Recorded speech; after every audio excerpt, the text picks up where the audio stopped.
Depuis que Harry a ouvert les vannes des confidences, le prince de 38 ans ne semble plus pouvoir s'arrêter. Famille royale, enfance, perte de virginité, rencontre avec Meghan, organisation du mariage, décision de quitter la monarchie, tensions et règlements et de comptes. Tous les éléments de la vie du duc de Sussex sont passés au crible. Il y a d'abord eu le documentaire Netflix Harry et Meghan en guise de mise en appétit en décembre. Ce mois de janvier voit le plat principal arriver, Ster, le suppléant, en français, les mémoires du prince Harry. Autant dire qu'un terme de croustillant, les convives sont bel et bien servis. Et à déballer autant de secrets, de confidences et d'expériences, difficile de ne pas avoir de retour de bâton.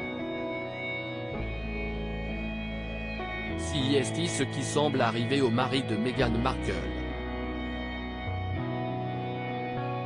En plein marathon promo de son livre, le prince Harry, débarquant pour l'enregistrement de The Late Show aux États-Unis, était suivi de près par un garde du corps, l'arme à feu bien en évidence comme le prouvent des clichés publiés par le Daily Mail.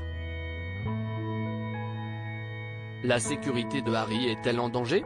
Le principal intéressé ne semble vouloir prendre aucun risque après qu'il a avoué avoir tué 25 talibans lors de ses missions en Afghanistan. Des figures locales envisagent de l'attaquer en justice. Non seulement nous demandons qu'il soit poursuivi en justice par une cour internationale, mais nous demandons aussi que la communauté internationale le punisse le plus rapidement possible, ont-elles confié à Sky News. Cela va définitivement avoir un impact sur les relations entre le Royaume-Uni et l'Afghanistan, parce que les gens ont conscience qu'un officier britannique appartenant à la famille royale, le prince Harry, a tué 25 martyrs afghans et a commis ces crimes.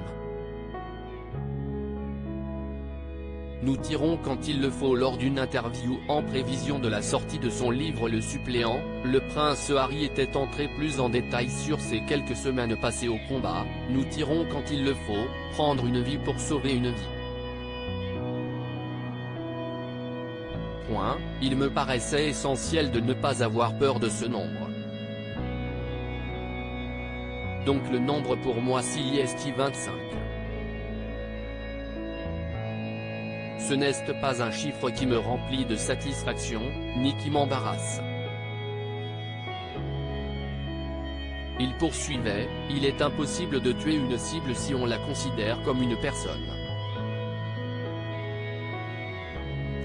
Je m'étais fixé comme objectif, dès le premier jour, de ne jamais me coucher avec des doutes sur le fait que j'avais fait ce qu'il fallait, que j'avais tiré sur des talibans et uniquement sur des talibans, sans civils à proximité. Des propos qui ont provoqué la colère de nombreuses personnes.